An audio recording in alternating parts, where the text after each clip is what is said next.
ಇನ್ನೇನು ಕೆಲವು ಕ್ಷಣಗಳಲ್ಲಿ ಬಿಡದಿ ಪಾದಯಾತ್ರೆ ಶುರುವಾಗುತ್ತೆ. ಈಗಾಗಲೇ ನಿಖಿಲ್ ಕುಮಾರಸ್ವಾಮಿ ಅವರು ಸಹ ಈ ಒಂದು ಪಾದಯಾತ್ರೆಗೆ ಬಂದಿದ್ದಾರೆ. ಇನ್ನು ಈ ಬಿಡದಿ ಪಾದಯಾತ್ರೆಗೆ ಸಂಬಂಧಿಸಿ ನಮ್ಮ ರಿಪೋರ್ಟರ್ ಆದಂತಹ ಮಾರುತಿ ಅವರು ಈ ಒಂದು ಬಿಡದಿ ಪಾದಯಾತ್ರೆಗೆ ಭಾಗಿಯಾಗಿದ್ದು ಅಲ್ಲಿ ಚಿಟ್ಚಾಟ್ ನಡೆಸಿದ್ದಾರೆ. ಯಾರು ಏನು ಹೇಳಿದ್ದಾರೆ ಅಂತ ನೋಡ್ಕೊಂಬನ್ನಿ.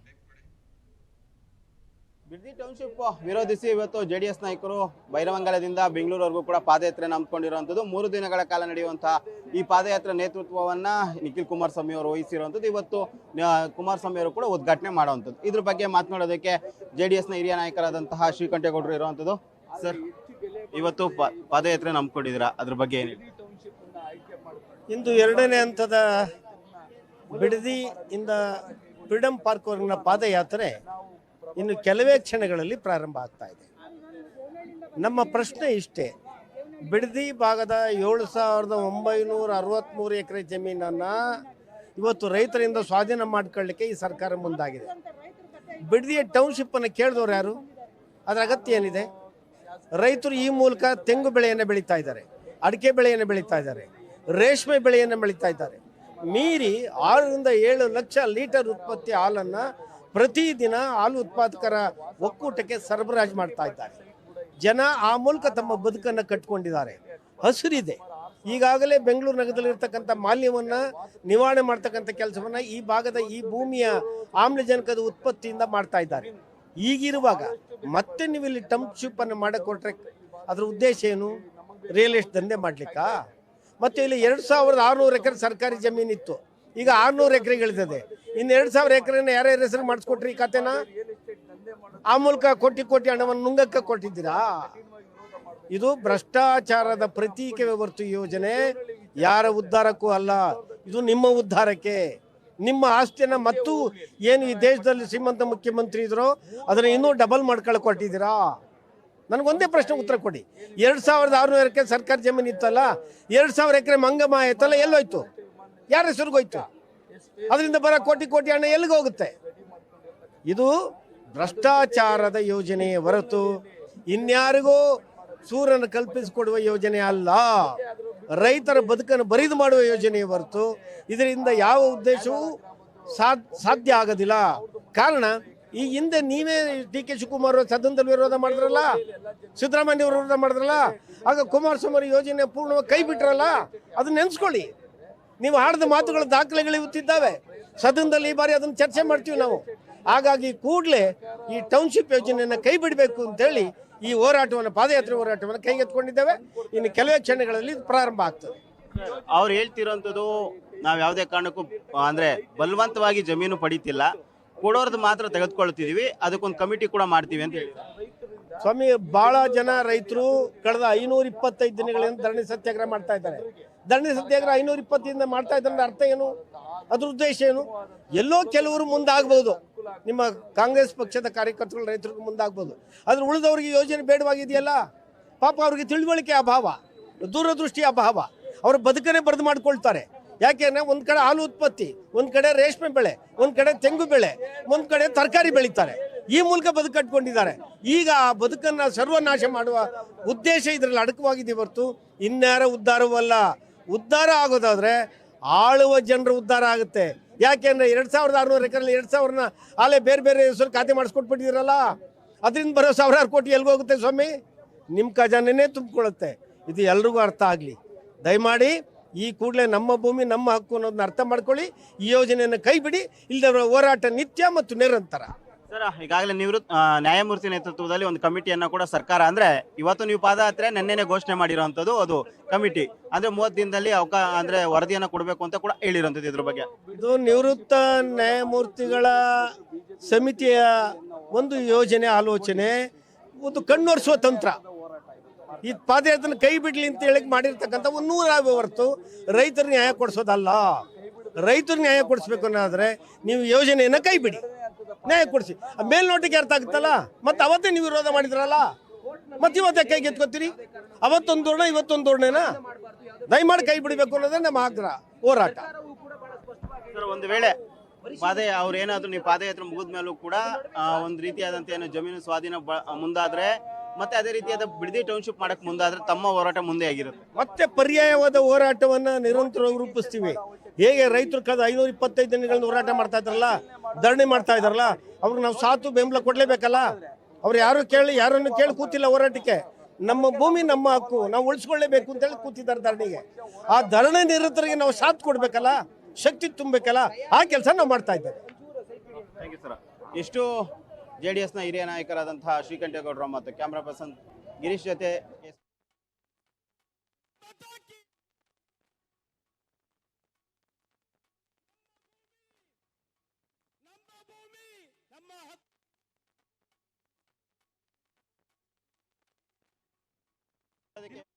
ಸರ್, ಇವತ್ತು ಪಾದಯಾತ್ರೆ ಮಾಡ್ತಿದ್ದೀರಾ,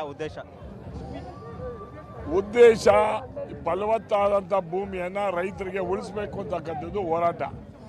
ಇದರಿಂದ ರೈತರು ನಿಜವಾಗ್ಲೂ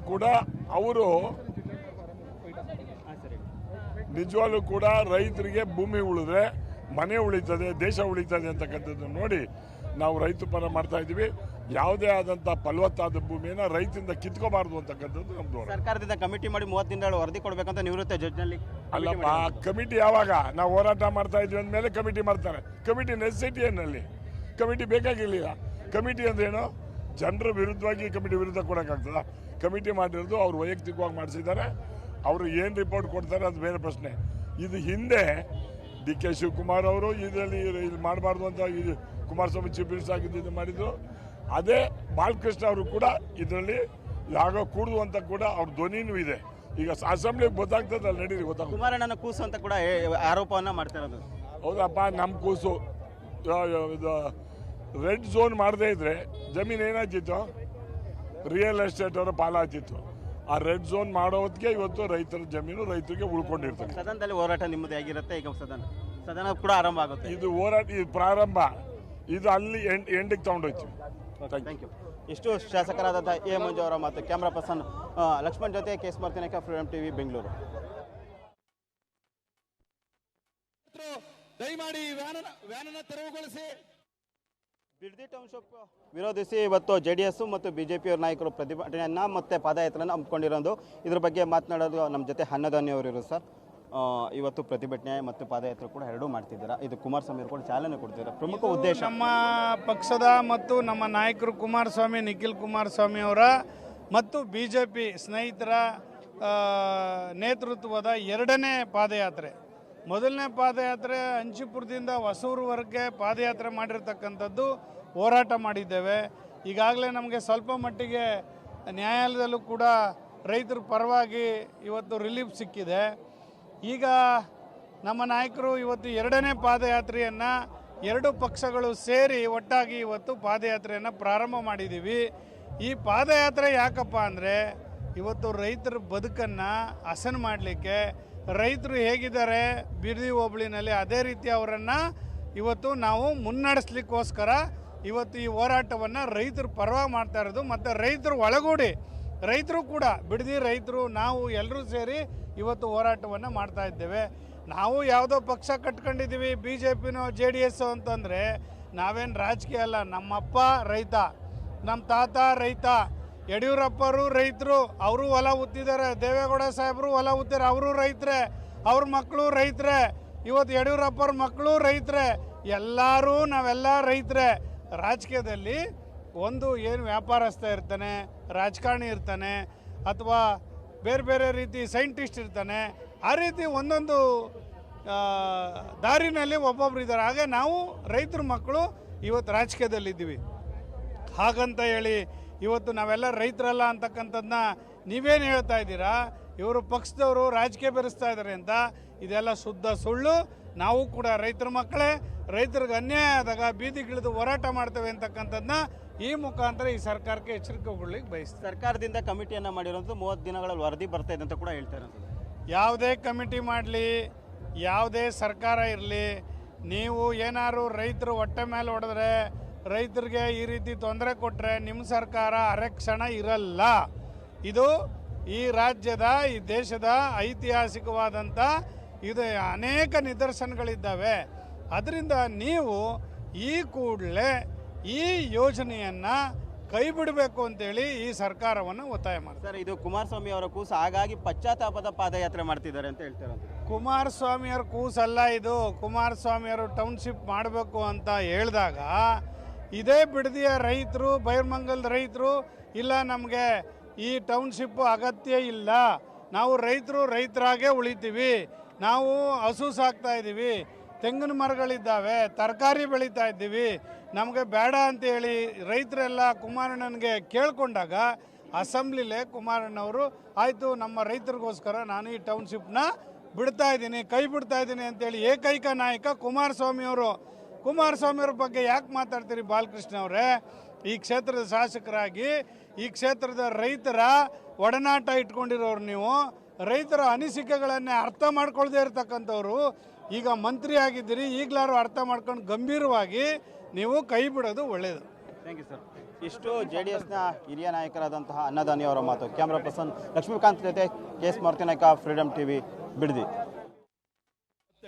ಇಡೀ ಜನತೆ ನಿಮಗೆ ವಿರೋಧ ಆಗುತ್ತೆ, NDA ಸರ್ಕಾರ ಬಂದೇ ಬರುತ್ತೆ ಅಂತ ಹೇಳಿ ಅವರು ಇರುವಂಥದ್ದು. ಮೇಡಮ್, ಇವತ್ತು ಪಾದಯಾತ್ರೆಯನ್ನು ಹಮ್ಮಿಕೊಂಡಿದ್ದೀರಾ ಬಿಡದಿ ಪರವಾಗಿ, ಅದ್ರ ಬಗ್ಗೆ ಏನು ಹೇಳ್ತೀರಿ?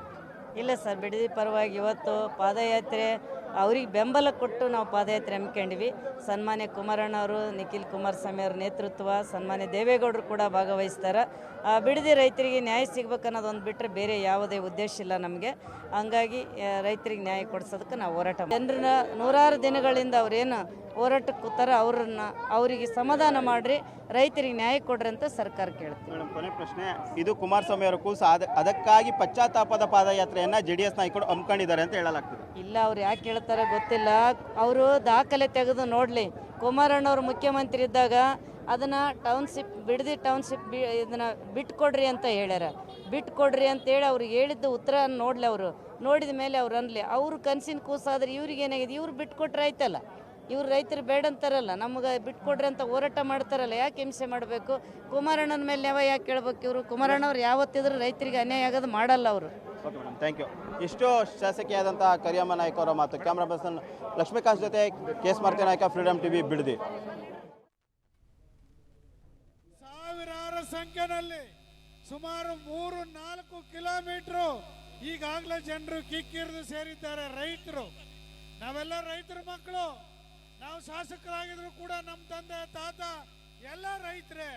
ನಾವೆಲ್ಲರೂ ಕೂಡ ರೈತರ ಮಕ್ಕಳಾಗಿ ಇವತ್ತು ಹೋರಾಟವನ್ನ ಮಾಡ್ತಕ್ಕಂಥ ಈ ಸಂದರ್ಭದಲ್ಲಿ ಇವತ್ತು 2 ಪಕ್ಷದ ಮುಖಂಡರುಗಳು, ರೈತರು, ಈ ಭಾಗದ ಬೈರ್ಮಂಗ್ಲ, ಬಿಡದಿ, ಈ ಭಾಗದ ರಾಮನಗರ, ಚನ್ನಪಟ್ಟಣ, ಈ ಪಕ್ಕದಲ್ಲಿ ಕನಕಪುರ, ಎಲ್ಲ ರೈತರು ಸೇರಿ ಇವತ್ತು ಮಂಡ್ಯ, ಮೈಸೂರು, ಬೀದರು, ಹಾಸನ, ವಿಜಯಪುರ, ಧಾರವಾಡ, ಗುಲ್ಬರ್ಗ, ಕೊಪ್ಪಳದಿಂದ ಬಂದಿದ್ದಾರೆ.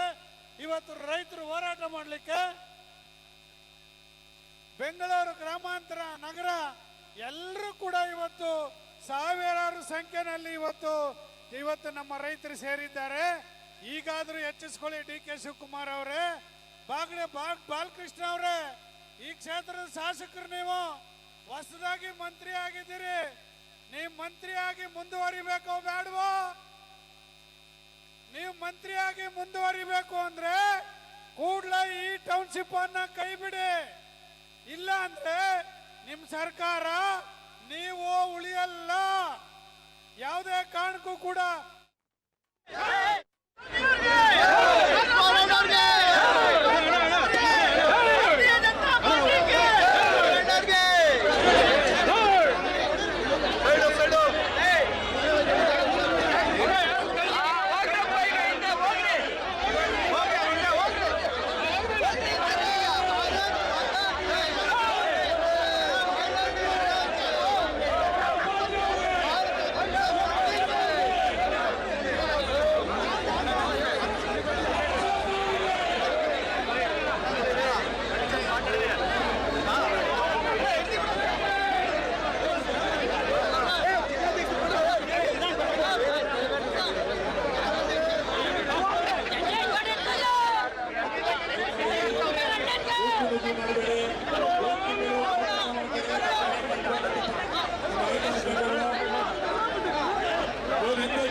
ಎತ್ತಿನ ಗಾಡಿ ಅಲ್ಲೇ ತಿರುಗಿಸ್ಬೇಕು ನೀನು, ಎತ್ತಿನ ಗಾಡಿ ಅಲ್ಲೇ ತಿರುಗಿಸು ಶಾಂತ, ಎತ್ತಿನ ಗಾಡಿ ತಿರುಗಿಸ್ಬೇಕು ನೀನಲ್ಲೇ.